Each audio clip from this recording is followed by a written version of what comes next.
Hello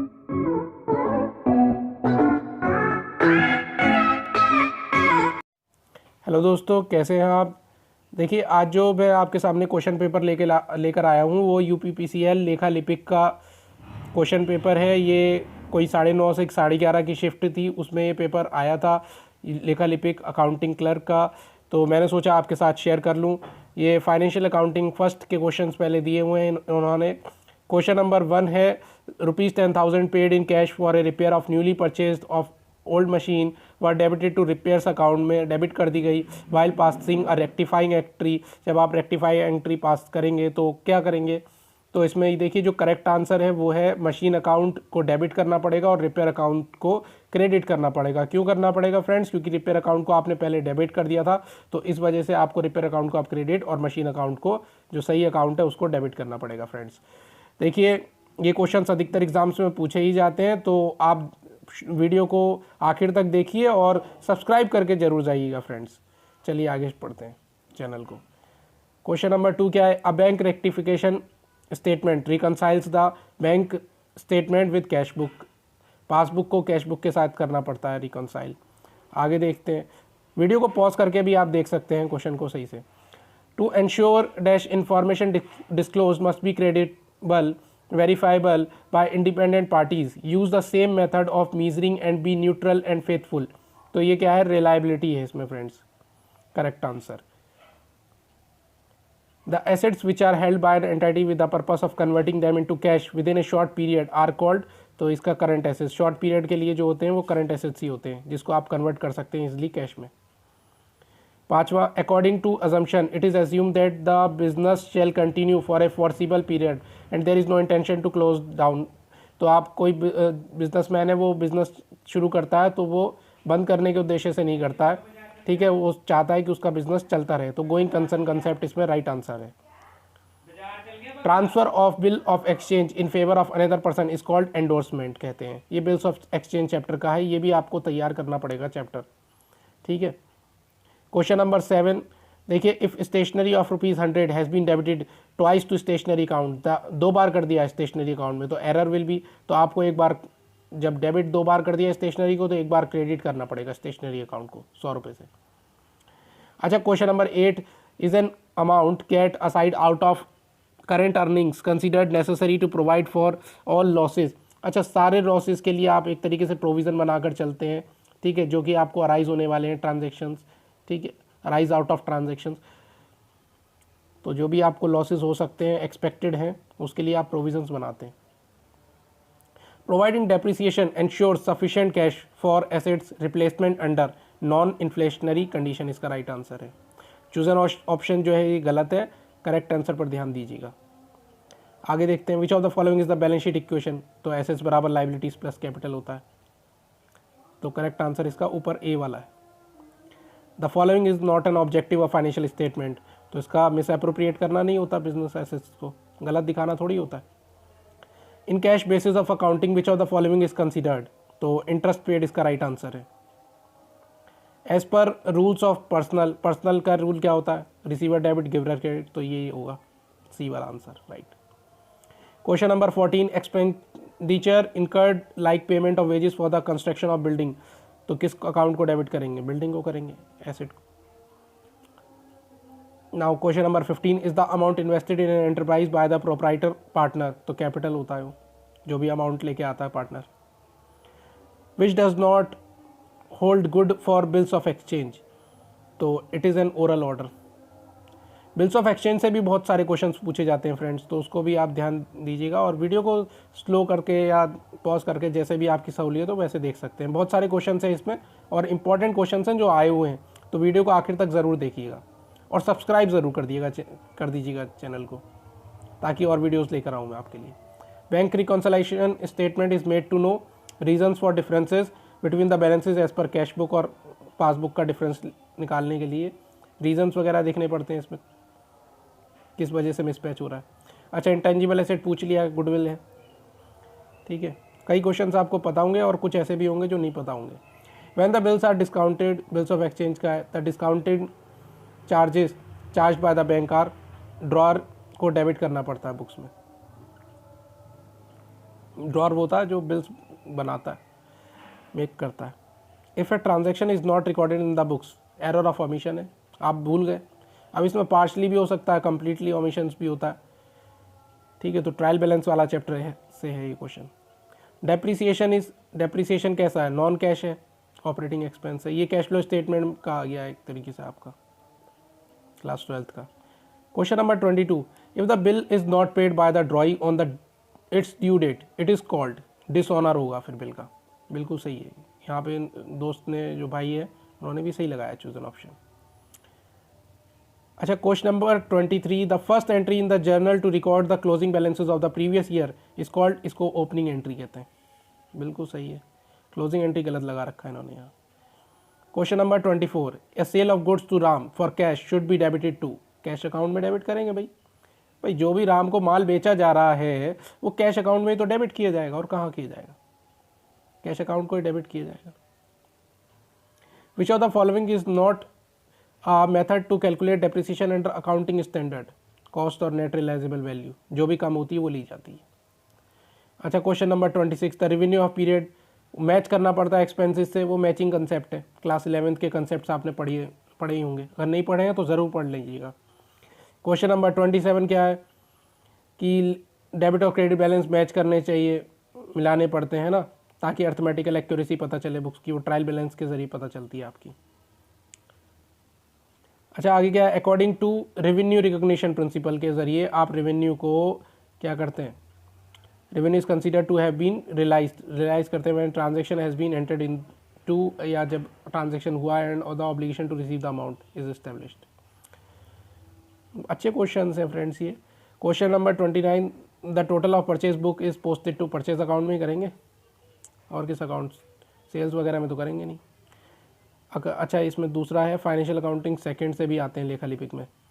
यहाँ पूछ लिया टेंजिबल एसेट्स कौन सा नहीं है, is not grouped under tangible assets, तो पेटेंट नहीं है, पेटेंट तो इंटेंजिबल है, बाकी सब ये तीनों टेंजिबल हैं, और वहाँ नॉट पूछा था। क्वेश्चन नंबर 2 क्या है, एडजस्टेड परचेज, तो परचेज कैसे एडजस्टेड परचेज निकालेंगे भाई, ओपनिंग स्टॉक में परचेज जोड़ेंगे और रिटर्न वगैरह होगी तो माइनस कर देंगे परचेज रिटर्न, और क्लोजिंग स्टॉक माइनस कर दिया जाता है, तो ऐसे आती है एडजस्टेड परचेज।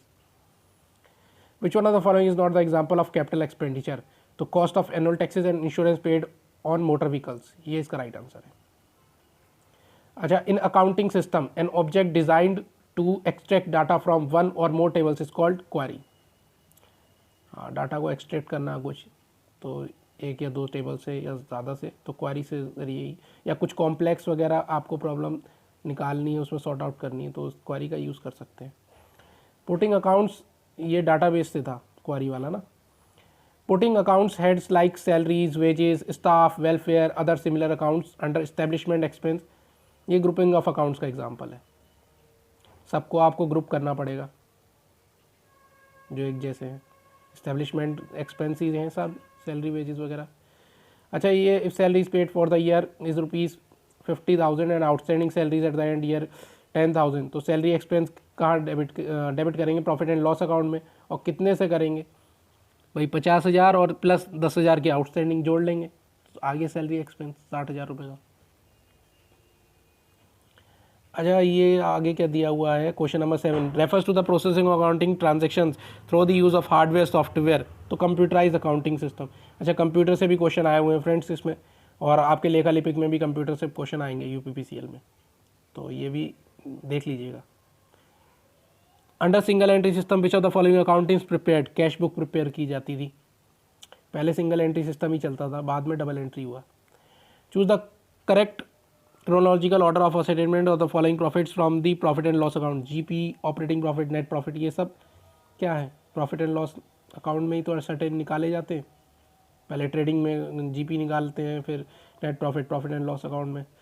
चलो, salary expense is reflected in, salary expense कहाँ रिफ्लेक्ट होगा, प्रॉफिट एंड लॉस अकाउंट में ही होगा। अच्छा, expenditure incur to purchase the fixed assets, capital expenditure.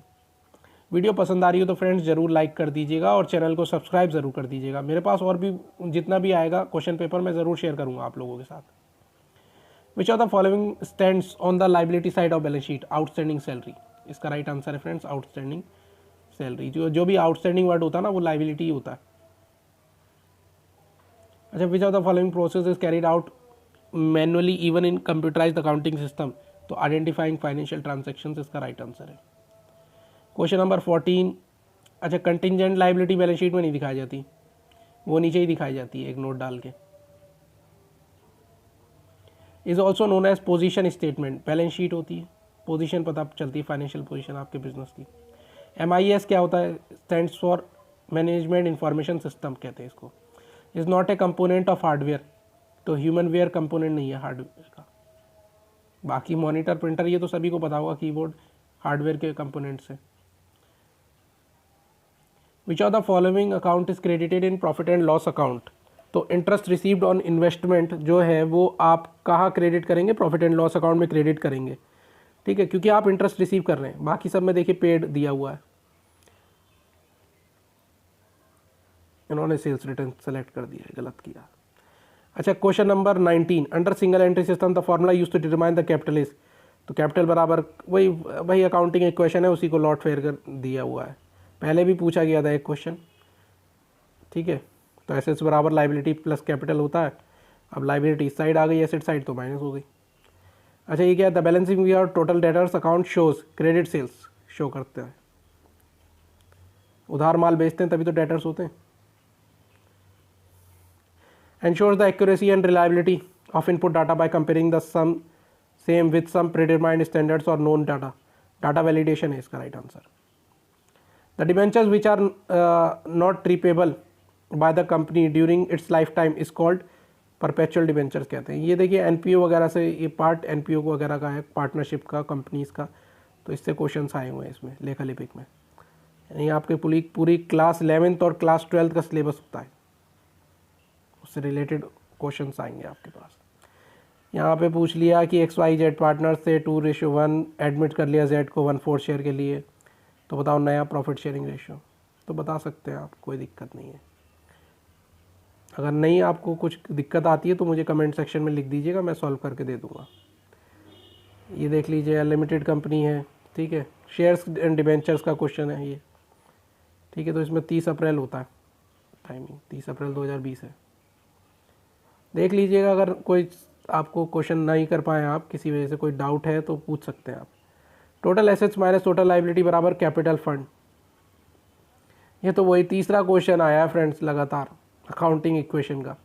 अगर आपको अकाउंटिंग इक्वेशन पता होती तो कर देते, यहाँ पे भाई को पता नहीं थी इसलिए नहीं कर पाए वो, पर आप ज़रूर ये अकाउंटिंग इक्वेशन याद करके जाइएगा ताकि आपका सही हो। अच्छा मैक्सिमम अमाउंट ऑफ कैपिटल, ये शेयर एंड डिबेंचर का है। देखिए फ्रेंड्स, मेमोरेंडम ऑफ एसोसिएशन को क्या कहते हैं, ऑथराइज्ड कैपिटल, मतलब the maximum amount of capital that a company can raise, सबसे ज़्यादा जो कैन रेज कर सकती है capital that is mention in its, उसके MOA में हो, उसको क्या कहेंगे, ऑथराइज्ड कैपिटल कहेंगे। डिबेंचर होल्डर्स क्या होते हैं, क्रेडिटर्स होते हैं कंपनी के।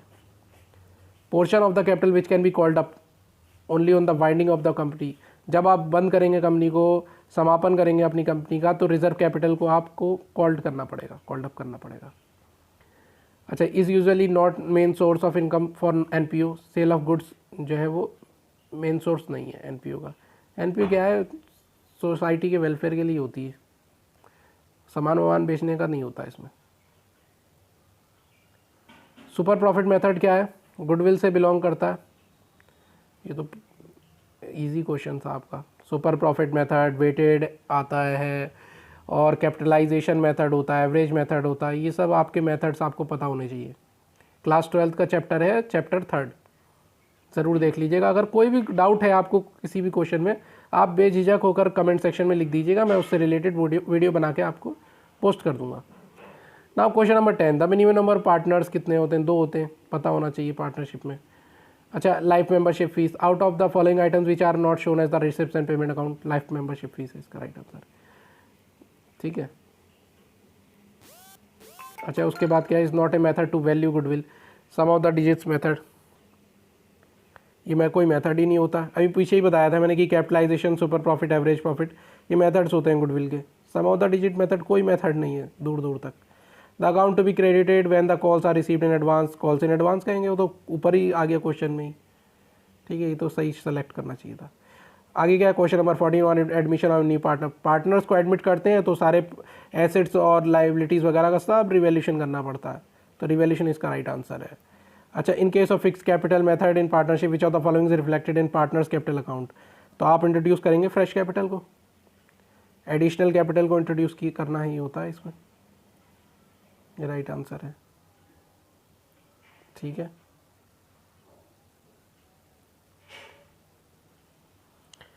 यहाँ पे फिर पार्टनरशिप का क्वेश्चन है फ्रेंड्स, ठीक है, देख लीजिएगा।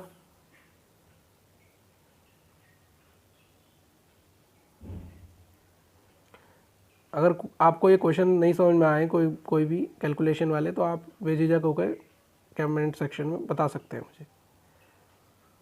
क्वेश्चन नंबर 17 क्या है, is not prepared by NPO, profit and loss account prepare नहीं किया जाता, क्योंकि अभी बताया था पीछे ही कि गुड्स वगैरह सेल नहीं होते हैं, यहाँ पे प्रॉफिट एंड लॉस नहीं निकाला जाएगा आपका। इनकम एंड एक्सपेंडिचर होता है, बैलेंस शीट होती है, रिसिप्ट पेमेंट दोनों, ये सब होते हैं, पर प्रॉफिट एंड लॉस से कोई मतलब नहीं है एनपीओ का, ये तो सोसाइटी के वेलफेयर के लिए है।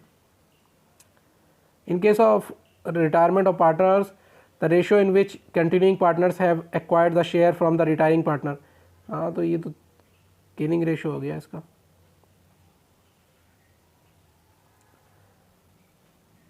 ठीक है, गेनिंग रेशियो मतलब new minus old, sacrificing old minus new. अच्छा, उसके बाद क्या है, on 1 June 2019 a partners introduce in the firm additional capital 50,000 लेकर आया। ठीक है, और in the absence of partnership deed नहीं है, तो ही विल रिसीव, कितना इंटरेस्ट रिसीव करेगा, कुछ नहीं करेगा, ज़ीरो। जब पार्टनरशिप डीड नहीं है तो कुछ नहीं। हाँ, ये एनपीओ का क्वेश्चन दे दिया फ्रेंड्स, कर लीजिएगा सॉल्व, अगर कुछ भी ना समझ में आए तो पूछ सकते हैं। ठीक है,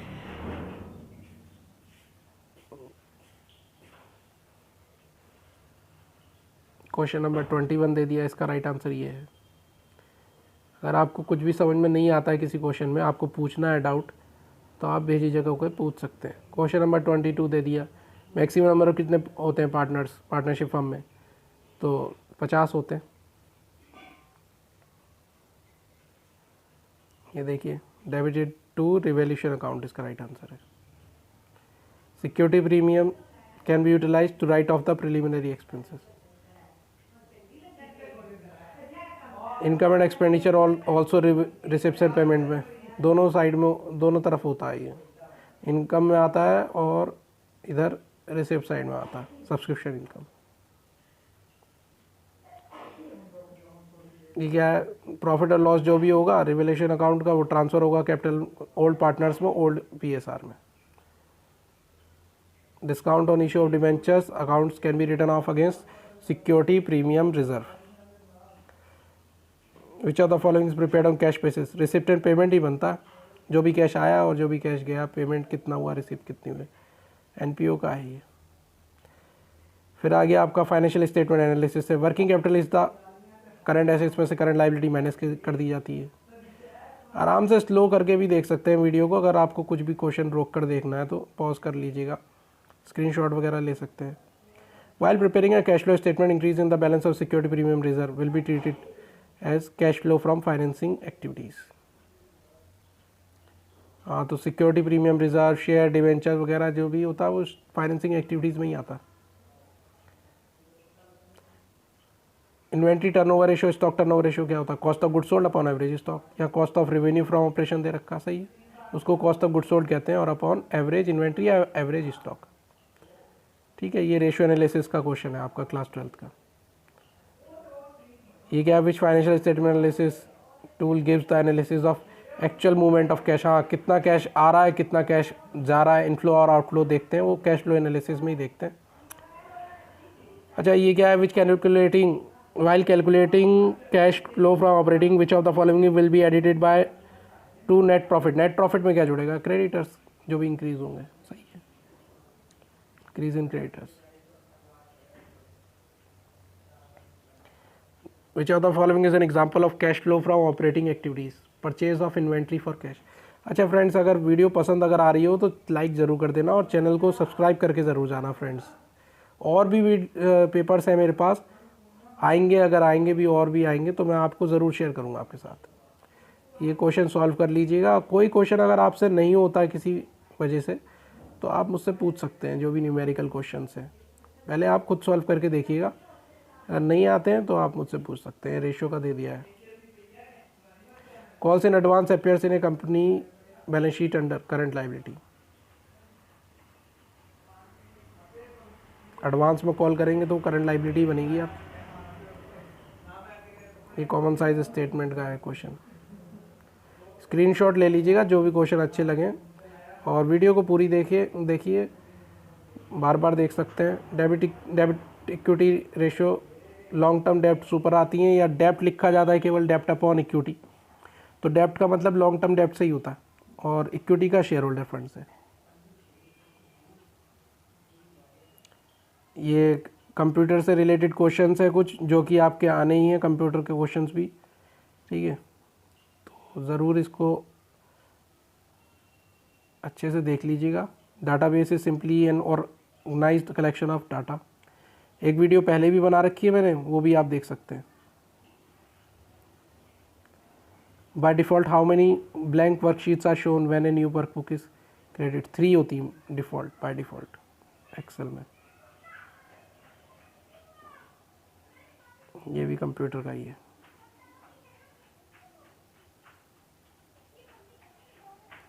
कॉन्फ़िगरेशन रो और कॉलम कहाँ होते हैं? स्प्रेडशीट कहलाती है वो, एक्सेल का है।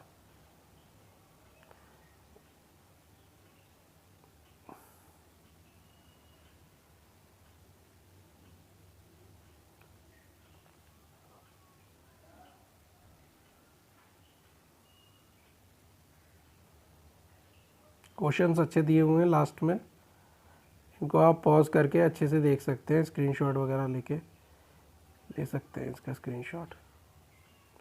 क्या the process of matching rose in 2 tables based on their keys के बेसिस पे ज्वाइन है। अच्छा, MS एक्सेस का है ये, डाटाबेस का। यहाँ डाटाबेस के क्वेश्चंस दिए हुए हैं नीचे जो कि पूछे ही जाते हैं।